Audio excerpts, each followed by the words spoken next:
मित्रांनो, तुम्ही टाईमलाईन अप्रोचबाबत ऐकलात का? इतिहासातील माहीत नसणारे प्रश्न आपण या टाईमलाईन अप्रोचचा वापर करून कशा पद्धतीने सॉल्व्ह करू शकतो हे आपण PYQचा आधार घेऊन पाहणार आहे. तर चला व्हिडिओ स्टार्ट करूया. प्रश्नामध्ये काय म्हटले बघा, 18 नोव्हेंबर 1899 रोजी दिनशा वॉच्छा यांनी दादाभाई नौरोजींना पत्र लिहून काँग्रेसच्या अपयशाची मीमांसा केली.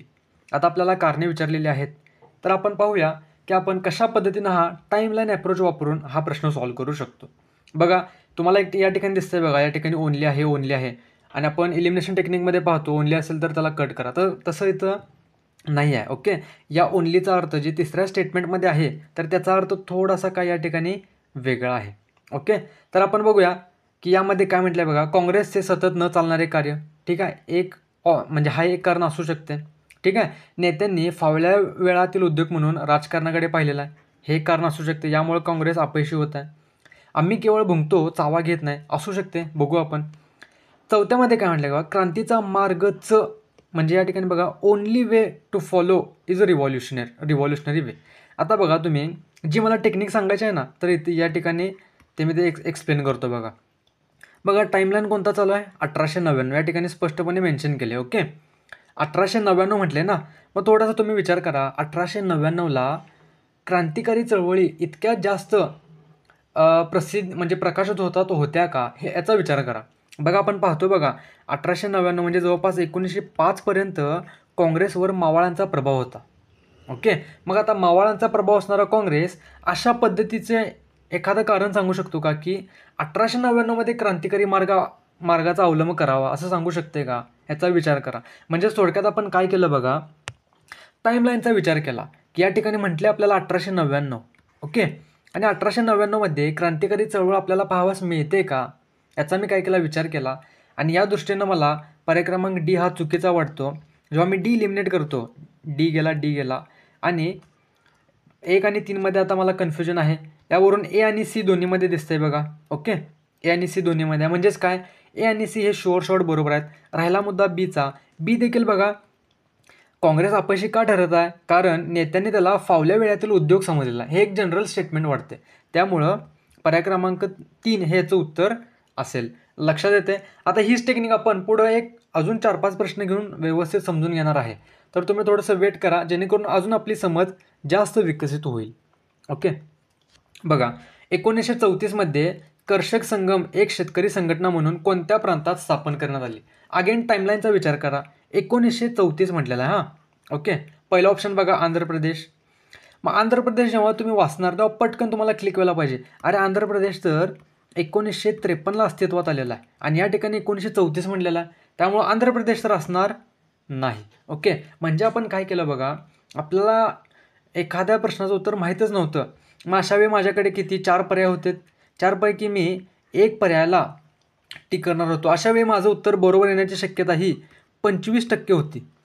ओके, मग मी काय केलं, थोडंसं एक लॉजिक वापरलं की या ठिकाणी 1934 बाबत बोललेला आहे, पण आंध्र प्रदेशची तर स्थापना 1953ला झालेली आहे, त्यामुळे आंध्र प्रदेश तर असणार नाही. ओके, आता हा प्रश्न जो आहे, एक वर्ड असोसिएशन ही एक नावाची टेक्निक आहे.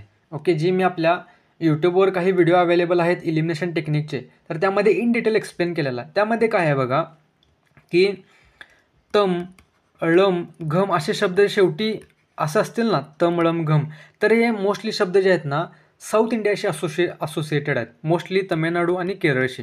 बघा, महाराष्ट्रातलं एखादं नाव असेल तर आपण त्याला काय म्हणतो, चंद्रशेखर असं नाव पाहतो, पण तमिळनाडूमध्ये ते जर नाव असेल तर आपण काय पाहतो बघा, चंद्रशेखरन असं शेवटी लावलेलं असते. ओके, म्हणजेच काय, एखादं नाव हे कसं असेल हे आपण त्या रिजनवरून ओळखतो. ओके, असं सेम बघा, एखाद्या शब्दामध्ये कोंडा लिहिलेला असेल, ठीक आहे, कोंडा किंवा पल्ले लिहिलेला असेल, तर ते शब्द मोस्टली काय आहेत, आंध्र प्रदेशशी असोसिएटेड आहेत. ओके, बघा, हे मुद्दे लक्षात घेत चला, जेणेकरून तुम्हाला 2025च्या एक्झाममध्ये देखील फायदा होत जाईल. म्हणजे ओव्हरऑल काय बघा की आपण मी तुम्हाला आपलं महाराष्ट्राचं उदाहरण घेऊन सांगतो.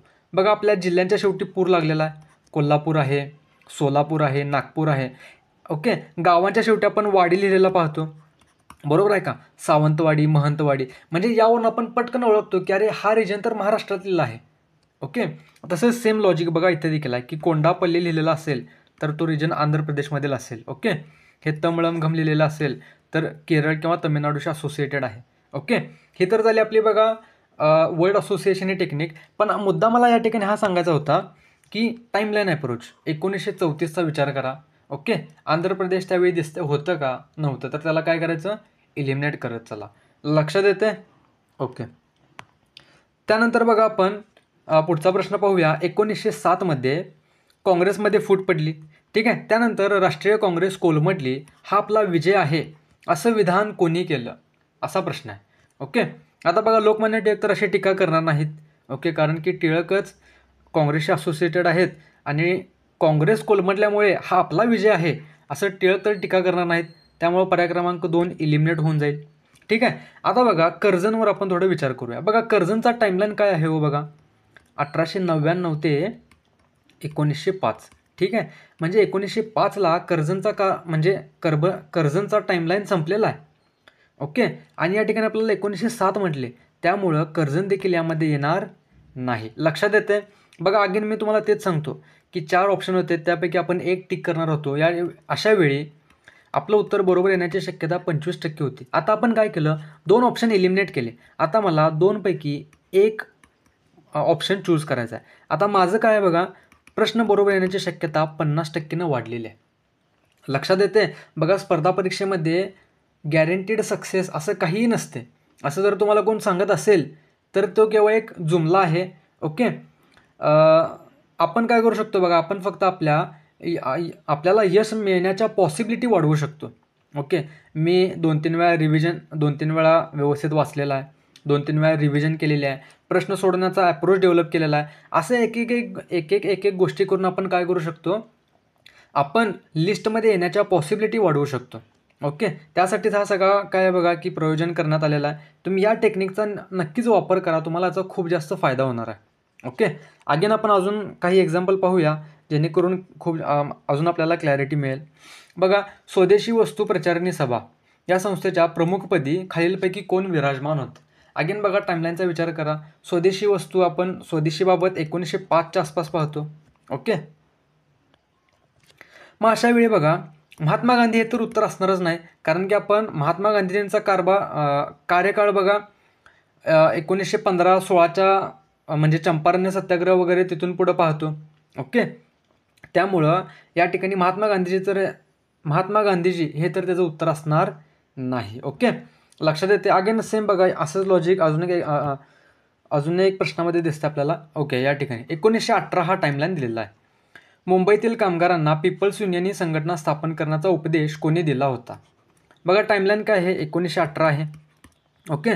मग या ठिकाणी बाबासाहेब आंबेडकर हे तर उत्तर असणार नाही, कारण की बाबासाहेब आंबेडकरांचं ॲक्टिव्ह पार्टिसिपेशन हे 1927 महाड सत्याग्रहापासून चालू झालेलं. ओके. त्यामुळं बाबासाहेब आंबेडकर तर याचं उत्तर असणार नाही. लक्षात येते आपण म्हणजे काय केलेलं आहे ओव्हरऑल. बघा मी तुम्हाला थोडक्यात सांगतो की आपण काय करायला हवं बघा, की एखादी टाईमलाईनचा विचार करा. इतिहासातील एखादा प्रश्न तुम्हाला सुटत नाही आहे, पहिल्या राऊंडला नाही सुटला, तर सेकंड राऊंडला आपण कशा पद्धतीने विचार करावा बघा, की त्याचा टाईमलाईन विचारात घ्या, की त्या टाईमलाईनला ती व्यक्ती म्हणजे कार्य करत होती का. ओके. त्या टाईमलाईनला जसं आपण पाहतो बघा की 1899 म्हटले आणि त्या ठिकाणी म्हटले रिव्हॉल्युशनरी वेचा वापर करा. मग तुम्ही असा विचार करा की रिव्हॉल्युशनरी वे 1899ला होतं का, इतकं जास्त प्रचलित होतं का.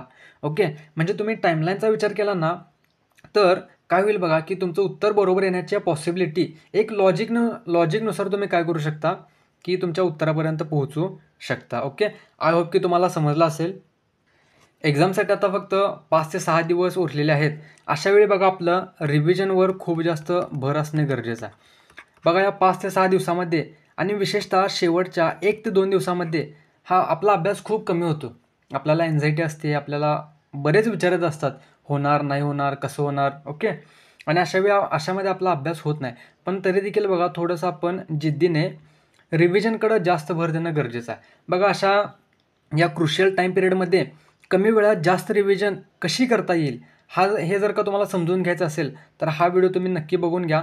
खाली डिस्क्रिप्शन बॉक्समध्ये पहिली लिंक दिलेली आहे. ओके.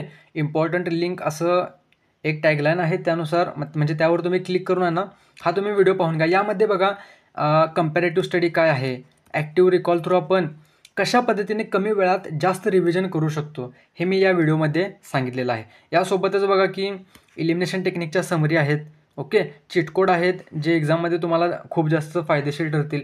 या व्हिडिओला बघा जवळपास 8 ते 9,000 लोकांनी पाहिलेला आहे, ओके, आणि खूप चांगला कमेंट देखील आहे त्याच्यावर. त्यानंतर बघा 2024चा पेपर, यामध्ये लॉजिकने आपण कसे प्रश्न सोडवू शकतो हा देखील व्हिडिओ या देखील व्हिडिओची लिंक खाली कमेंट बॉक्समध्ये डिस्क्रिप्शन बॉक्समध्ये दिलेली आहे. तुम्ही हे देखील व्हिडिओ पाहून घ्या. आणि शेवटी बघा तुम्हाला असं वाटत असेल की या चॅनलवर तुम्हाला क्वालिटी कंटेंट भेटत आहे तर तुम्ही नक्की आपल्या चॅनलला सबस्क्राईब करा. इतर विद्यार्थ्यांपर्यंत देखील हा व्हिडिओ पोहोचवा. थँक्यू.